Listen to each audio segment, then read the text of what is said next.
A paz do Senhor, meu querido e minha querida, tudo bem com você? Aqui estou eu mais um dia, pastor Herman Temel, para darmos continuidade ao nosso plano anual de leitura da Bíblia. E hoje vamos ler mais 4 capítulos no livro dos Hebreus. Mas antes disso, se você ainda não se inscreveu aqui neste canal, inscreva-se, me ajude assim a continuar crescendo aqui na plataforma do YouTube e a cada dia poder alcançar mais pessoas com a santa e bendita palavra do Senhor. Me ajuda muito também se você compartilhar esse vídeo, curti-lo, deixar também aí o seu comentário. Tudo isso dá engajamento aqui para o vídeo, eu cresço na plataforma, meu vídeo alcança mais pessoas e assim, gratuitamente, sem gastar nada, você me ajuda a levar a palavra de Deus ainda mais longe. Então, faça isso, me ajude. Já aproveita aí e me segue também no Instagram. E você que recebeu o link deste vídeo compartilhado por alguém e ainda não assistiu os vídeos anteriores, é bem interessante que você assista. Esse já é o vídeo 356. Já estamos aí na reta final. Vão ficar faltando apenas mais 9 vídeos para encerrarmos o nosso plano anual de leitura. E é bem interessante que você comece desde o primeiro vídeo. E assim, assistindo um vídeo por dia em um ano, você vai ler conosco toda a palavra de Deus. Amém? Para que você tenha então acesso à playlist completa na descrição deste vídeo e aqui nos cards eu deixo o link para você. Mas agora vamos orar e logo depois da oração faremos a nossa leitura de hoje. Feche seus olhos, ouve a sua cabeça no momento de oração. Senhor meu Deus e Pai Todo-Poderoso, é no nome santo e bendito do teu amado Filho, Senhor Jesus, estamos mais um dia aqui reunidos para ler a Tua Palavra, para que possamos crescer na graça, no conhecimento do Senhor. Possamos praticar a Tua Palavra, vivendo-a dia a dia.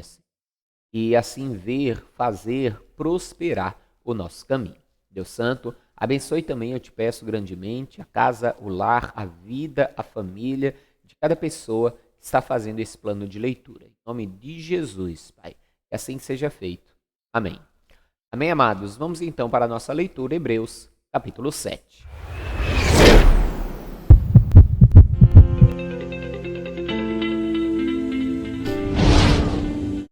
Porque este Melquisedeque, que era rei de Salém, sacerdote do Deus Altíssimo, e que saiu ao encontro de Abraão quando ele regressava da matança dos reis e o abençoou, a quem também Abraão deu o dízimo de tudo, e primeiramente é, por interpretação, rei de justiça, e depois também rei de Salém, que é rei de paz.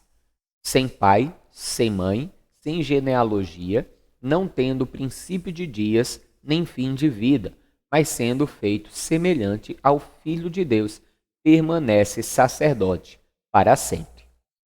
Veja então que o escritor aqui aos Hebreus já faz uma analogia, uma ligação, uma tipologia bíblica sobre Melquisedeque e o Filho de Deus, no caso, Jesus Cristo, mostrando que Abraão deu dízimos a Melquisedeque. Eu já vi algumas pessoas defendendo o não dar dízimos, né? Defendendo que as pessoas não deviam dar dízimo porque era da lei, e aí alguém disse, não, mas o próprio Abraão deu dízimos antes da lei. E alguém diz, não, ali Melquisedeque deu dízimos a Abraão, e não Abraão ao Melquisedeque. Só que aqui está claro que foi Abraão que deu dízimos a Melquisedeque. E Melquisedeque, então, ele vem retratando o sacerdócio do qual Cristo é sacerdote. Cristo é sacerdote segundo a ordem de Melquisedeque.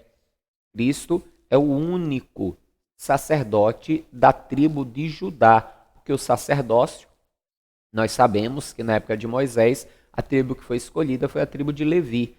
Então, Jesus é o único sacerdócio daquela tribo e, sendo assim, um sacerdócio eterno.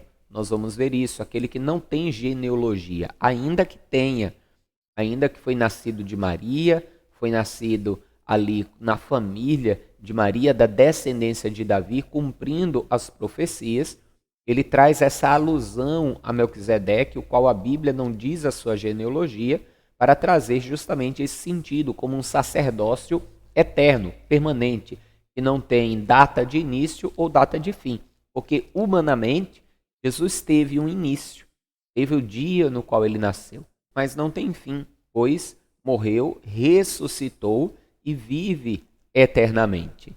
Mas o seu sacerdócio em si não teve início ou fim, pois ele é desde o princípio de todas as coisas, já que ele é Deus, antes que qualquer coisa fosse criada, ele já existia. Mas continue a leitura.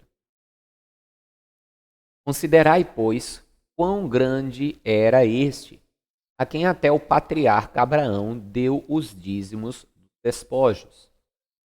E os que dentre os filhos de Levi receberam o sacerdócio, têm ordem segundo a lei de tomar o dízimo do povo, isto é, de seus irmãos, ainda que tenham saído dos lombos de Abraão.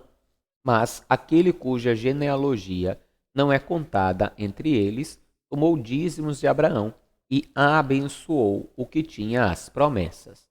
Ora, sem contradição alguma, o menor é abençoado pelo maior.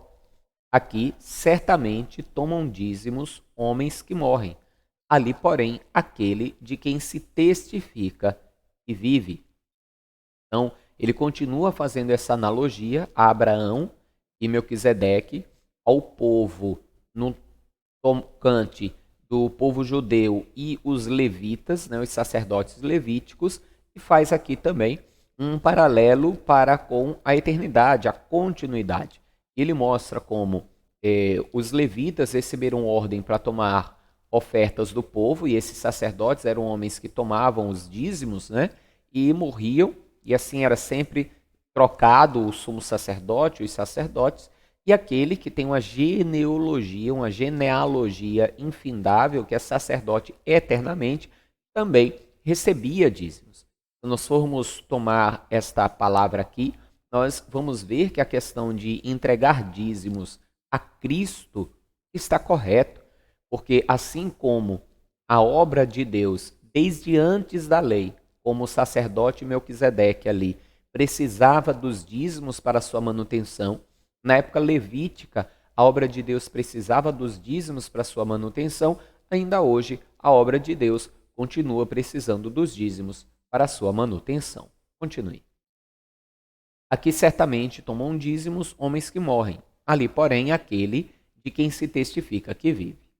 E por assim dizer, por meio de Abraão até Levi, que recebe dízimos, pagou dízimos, porque ainda ele estava nos lombos de seu pai, quando Melquisedeque lhe saiu ao encontro. De sorte que se a perfeição fosse pelo sacerdócio levítico, porque sob ele o povo recebeu a lei, que necessidade havia de que outro sacerdote se levantasse, segundo a ordem de Melquisedeque, e não fosse chamado segundo a ordem de Arão. Veja, você entendeu?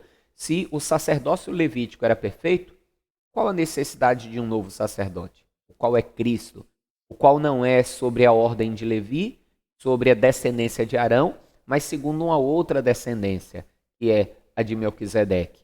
Um sacerdote de uma outra descendência, de uma outra tribo, de uma outra genealogia, e este que é um sacerdote eterno. Ou seja, se o levítico era perfeito, não precisava um novo sacerdote vindo de uma nova genealogia, de uma nova descendência. Então, se um novo sacerdote foi levantado de uma outra genealogia, de uma outra descendência, é porque o levítico não era perfeito. Esse agora sim é eterno e perfeito, o sacerdócio de Cristo. Continue. Porque mudando-se o sacerdócio, necessariamente faz-se também mudança da lei.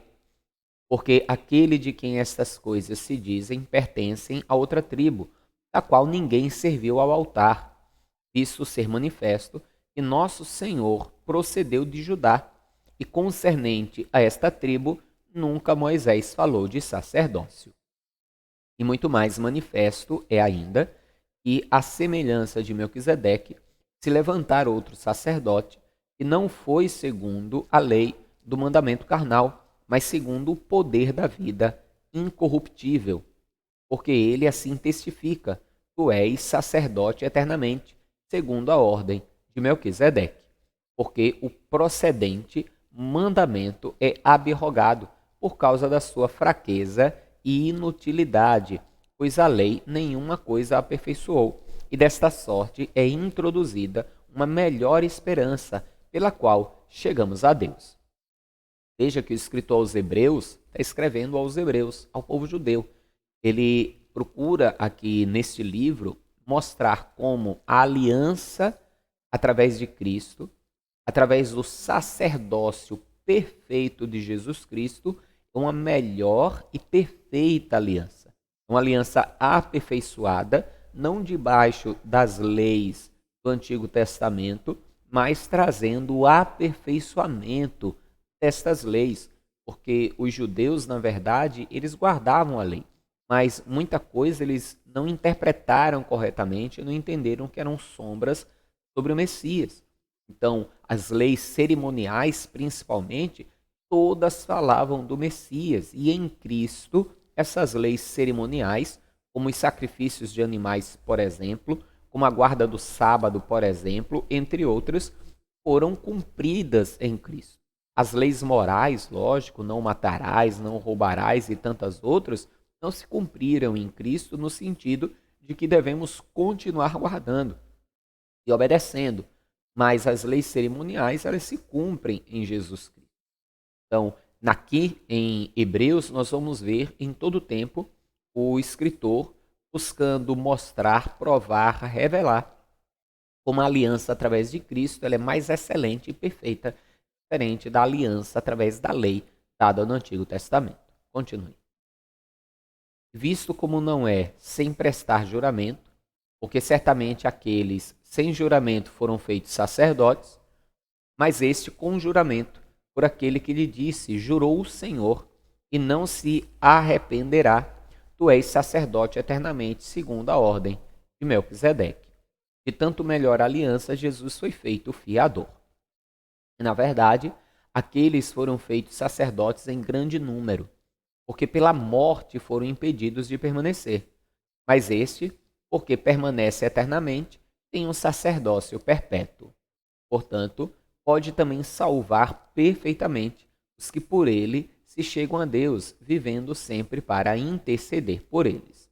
Porque nos convinha tal sumo sacerdote, santo, inocente e imaculado, separado dos pecadores e feito mais sublime do que os céus, e não necessitasse, como os sumos sacerdotes, de oferecer cada dia sacrifícios primeiramente por seus próprios pecados e depois pelos do povo, porque isso fez ele uma vez, oferecendo-se a si mesmo. Porque a lei constituiu sumos sacerdotes a homens fracos, mas a palavra do juramento, que veio depois da lei, constituiu ao Filho, perfeito para sempre. Diferente da época dos levitas, e até na época de Jesus mesmo, que existiam os sacerdotes, como durante muito tempo houve os sacerdotes ali do judaísmo, né, segundo a ordem de Arão e dos levitas, e tinham que sempre estar oferecendo sacrifícios, não só pelo povo, mas por si, por causa dos seus próprios pecados. Jesus não. Ofereceu-se a si mesmo em sacrifício, pois não tendo pecado, não precisava oferecer sacrifícios por si. E o seu sacrifício é um sacrifício eterno. Hoje nós não precisamos oferecer sacrifícios, porque o sacrifício de Cristo é que nos purifica de todo pecado. Continue. Ora, a suma do que temos dito é que temos um sacerdote tal que está assentado nos céus à destra do trono da majestade, ministro do santuário e do verdadeiro tabernáculo, o qual o Senhor fundou e não o homem. Porque todo sumo sacerdote é constituído para oferecer dons e sacrifícios. Por isso era necessário que este também tivesse alguma coisa que oferecer. Ora, se ele estivesse na terra, nem tampouco sacerdote seria, havendo ainda sacerdotes que oferecem dons segundo a lei, os quais servem de exemplo e sombra das coisas celestiais, como Moisés divinamente foi avisado, estando já para acabar o tabernáculo, porque foi dito, olha, faze tudo conforme o modelo que no monte se te mostrou. Mas agora alcançou ele ministério, tanto mais excelente, quanto é mediador de uma melhor aliança, que está confirmada em melhores promessas. Sobre esse tema, melhor aliança, eu vou deixar afixado no final uma mensagem que eu trago mais detalhes sobre isso, tá? Continue. Mas agora alcançou ele ministério tanto mais excelente quanto é mediador de uma melhor aliança, que está confirmada em melhores promessas. Porque, se aquela primeira fora irrepreensível, nunca se teria buscado lugar para a segunda. Porque, repreendendo-os, lhes disse: Eis que virão dias, diz o Senhor, em que com a casa de Israel e com a casa de Judá estabelecerei uma nova aliança. Não segundo a aliança que fiz com os seus pais no dia em que tomei pela mão para os tirar da terra do Egito. Como não permaneceram naquela minha aliança, eu para eles não atentei, diz o Senhor. Veja o detalhe, a aliança passada não foi perfeita não por causa de Deus, mas por causa do povo que não atentou e não guardou a aliança. Continue. Porque esta é a aliança que depois daqueles dias farei com a casa de Israel, diz o Senhor. Porei as minhas leis no seu entendimento, e em seu coração as escreverei, e eu lhes serei por Deus, e eles me serão por povo. E não ensinará cada um a seu próximo, nem cada um a seu irmão, dizendo: Conhece o Senhor, porque todos me conhecerão, desde o menor deles até o maior. Porque serei misericordioso para com as suas iniquidades, e de seus pecados e de suas iniquidades não me lembrarei mais. Dizendo nova aliança, envelheceu a primeira. Ora, o que foi tornado velho, e se envelhece, perto está de acabar. Ora também, a primeira tinha ordenanças de culto divino e um santuário terrestre, porque um tabernáculo estava preparado, o primeiro, em que havia o candelabro e a mesa e os pães da proposição, ao que se chama o santuário.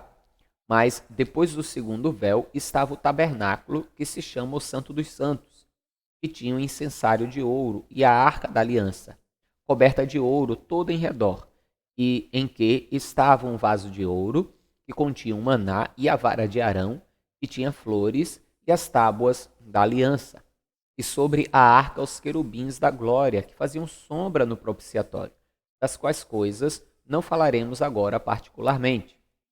Ora, estando estas coisas assim preparadas, a todo o tempo estavam os sacerdotes no primeiro tabernáculo, cumprindo os serviços.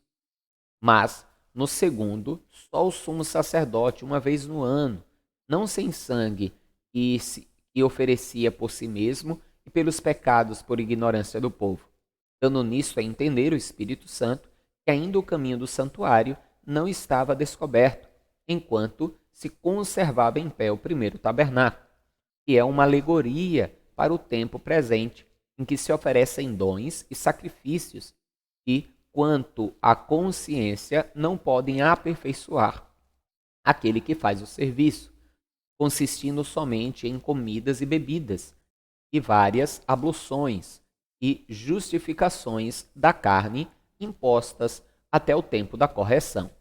Veja, ele está falando do tabernáculo, onde tinha a primeira parte, que era o átrio geral, e o lugar santo, né? Não o átrio geral, mas o lugar santo, onde os sacerdotes continuamente serviam a Deus. E tinha um lugar santíssimo, onde estava a arca do testemunho, a arca do Senhor, a arca da aliança, onde apenas uma vez por ano o sacerdote podia entrar. E não podia entrar sem sangue, tinha que haver a purificação. Mas ele diz que isso era apenas uma figura, porque o caminho estava fechado, ou seja, o acesso a Deus, que era exemplificado pela Arca da Aliança, só o sumo sacerdote, uma vez por ano, tinha acesso. Essa era a antiga aliança, onde o caminho para Deus estava vedado, selado, e apenas o sacerdote tinha acesso a ele, uma vez por ano, e era o mediador desta aliança. O homem, para com Deus, o sacerdote era o mediador. Continue. Mas vindo Cristo, o sumo sacerdote dos bens futuros, por um maior e mais perfeito tabernáculo, não feito por mãos, isto é, não desta criação, nem por sangue de bodes e bezerros, mas por seu próprio sangue, entrou uma vez no santuário, havendo efetuado uma eterna redenção. Porque se o sangue dos touros e bodes e a cinza de uma novilha espargida sobre os imundos as santifica quanto à purificação da carne, quanto mais o sangue de Cristo, que pelo Espírito Eterno se ofereceu a si mesmo imaculado a Deus, purificará as vossas consciências das obras mortas para servires a Deus, ao Deus vivo. E por isso é mediador de um novo testamento, ou de uma nova aliança, para que, intervindo a morte para a remissão das transgressões que havia debaixo do primeiro testamento, os chamados recebam a promessa da herança eterna. Ou seja, Cristo agora é que é o mediador. Só que o mediador de uma nova aliança, de um novo testamento superior, porque o véu que existia e selava ali, escondia o caminho, o acesso do homem para com Deus, Cristo, com a sua morte, rompeu este véu. E hoje o homem tem acesso direto a Deus, por um novo tabernáculo. E somos nós. Nós hoje somos o tabernáculo do Deus vivo. Deus, através do seu Espírito, habita naqueles que creem no seu nome, naqueles que o buscam, naqueles que o adoram, naqueles que receberam Jesus como Senhor e Salvador das suas vidas. Continue. Por onde há testamento, é necessário que intervenha a morte do testador, porque um testamento tem força onde houve morte. Ou terá ele algum valor enquanto o testador vive? Ora, se há uma herança, há um testamento. Para o testamento ter valor, precisa o testador estar morto. O testamento só tem valor depois do momento que a pessoa morre. Aquele testamento passa a ter valor e a herança é distribuída. Então, se esse testamento tinha Jesus ali como aquele que era o liberador, o mediador da herança, precisava da sua morte para que esse testamento pudesse ter validade. Então, o Novo Testamento ele é iniciado justamente com a morte de Jesus. A nova aliança, a graça, é iniciada justamente com a morte de Jesus. Continue. Por isso também o primeiro não foi consagrado sem sangue, porque havendo Moisés anunciado a todo o povo todos os mandamentos, segundo a lei, tomou o sangue dos bezerros e dos bodes com água, lã purpúrea e sopo, e aspergiu tanto o mesmo livro como todo o povo, dizendo: Este é o sangue do testamento que Deus vos tem mandado.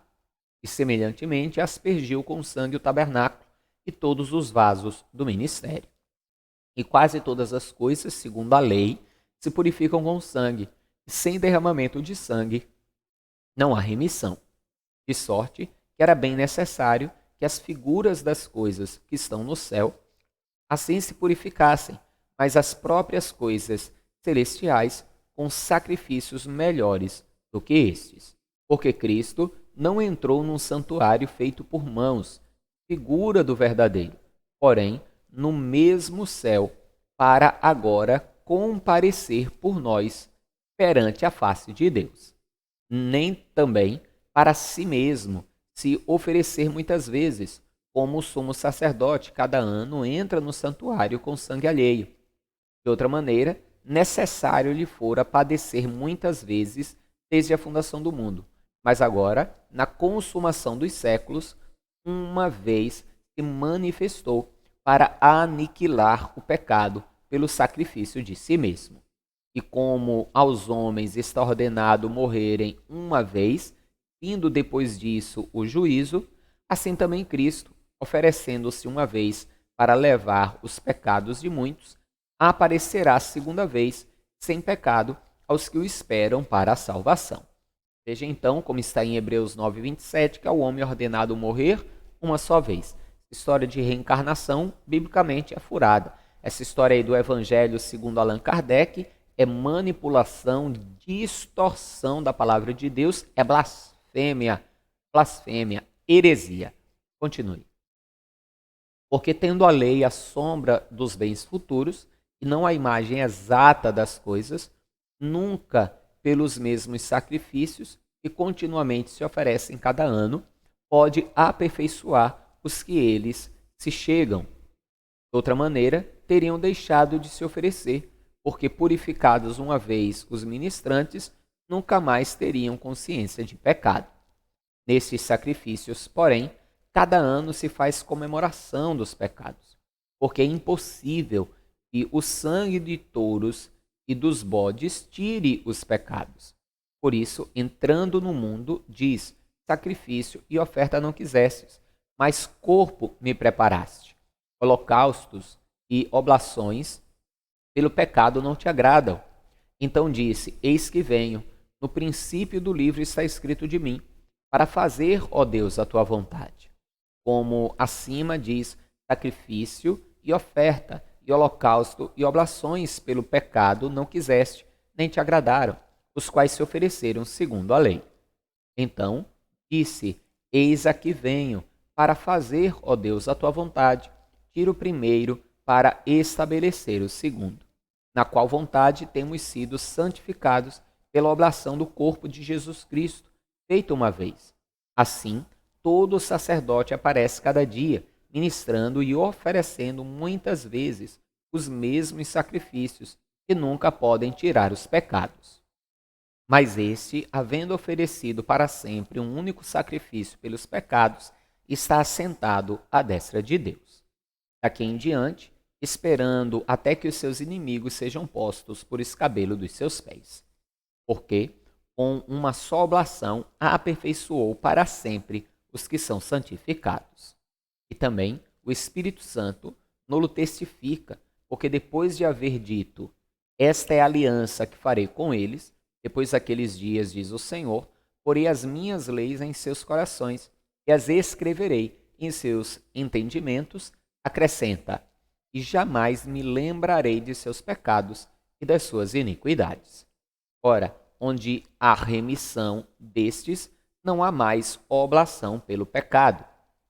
Tendo, pois, irmãos, ousadia para entrar no santuário pelo sangue de Jesus, pelo novo e vivo caminho que ele nos consagrou pelo véu, isto é, pela sua carne, e tendo um grande sacerdote sobre a casa de Deus. Cheguemo-nos com um verdadeiro coração e inteira certeza de fé, tendo os corações purificados na má consciência e o corpo lavado com água limpa.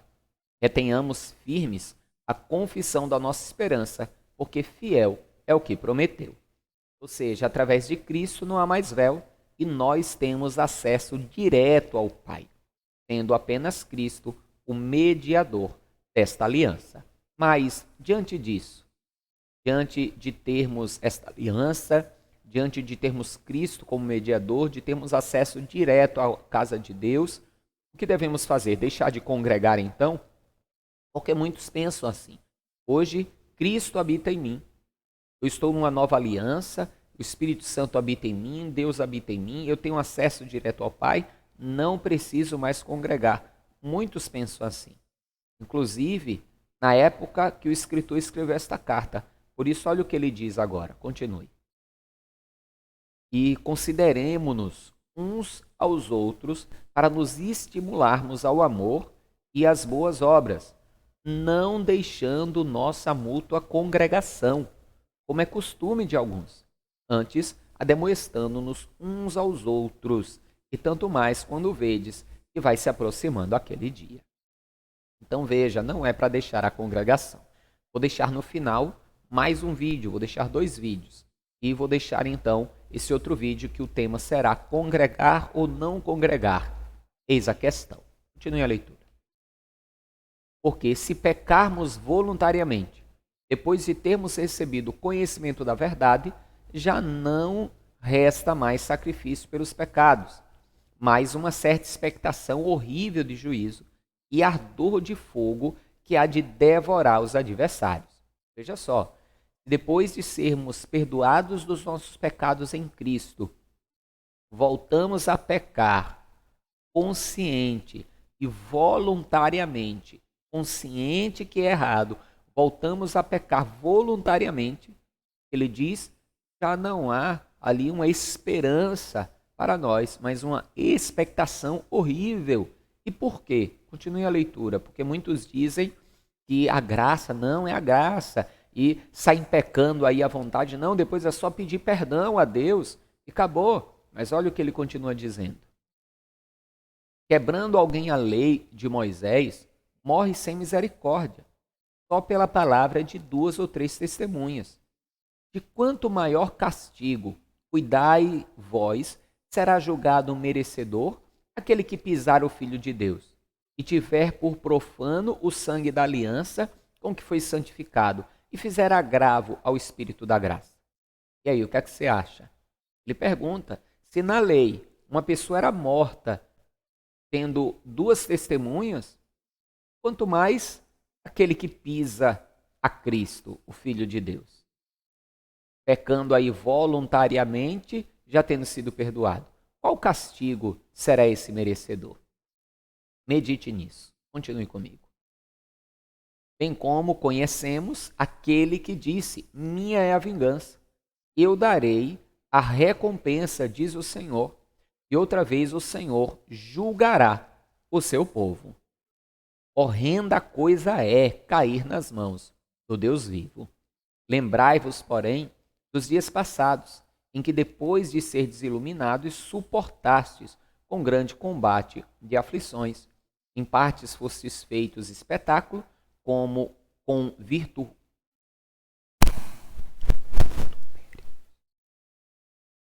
vitupérios e tribulações, e em parte fostes participantes com os que assim foram tratados. Porque também vos compadecestes das minhas prisões, e com alegria recebestes o roubo dos vossos bens, sabendo que em vós mesmos tendes nos céus uma possessão melhor e permanente. Não rejeiteis, pois, a vossa confiança, que tem grande e avultado galardão, porque necessitais de paciência, para que depois de haverdes feito a vontade de Deus, possais alcançar a promessa. Porque ainda um pouquinho de tempo, e o que há de vir virá, e não tardará. Mas o justo viverá pela fé, e se alguém se retirar, a minha alma não tem prazer nele. Nós, porém, não somos daqueles que se retiram para a perdição, mas aqueles que creem para a conservação da alma. Amém, amados? Que verdadeiramente você também seja destes, que não retrocedem, não retornam, mas permanecem firmes na fé para a conservação da sua alma. Vamos ficando por aqui em mais esse vídeo. Não esqueça, você pode mandar o seu pedido de oração e também pode fazer o seu Pix, nos ajudar a continuar a cada dia a pregar a santa e bendita palavra do Senhor. Na descrição desse vídeo também tem links e contas que você pode usar. Me ajude a continuar levando o Evangelho adiante. Amém? Vou deixar aí 2 vídeos para que você possa assistir e não esqueça, amanhã estaremos de volta dando continuidade ao nosso plano de leitura. Então, um forte abraço, a paz do Senhor, até amanhã e viva Ele, viva Jesus!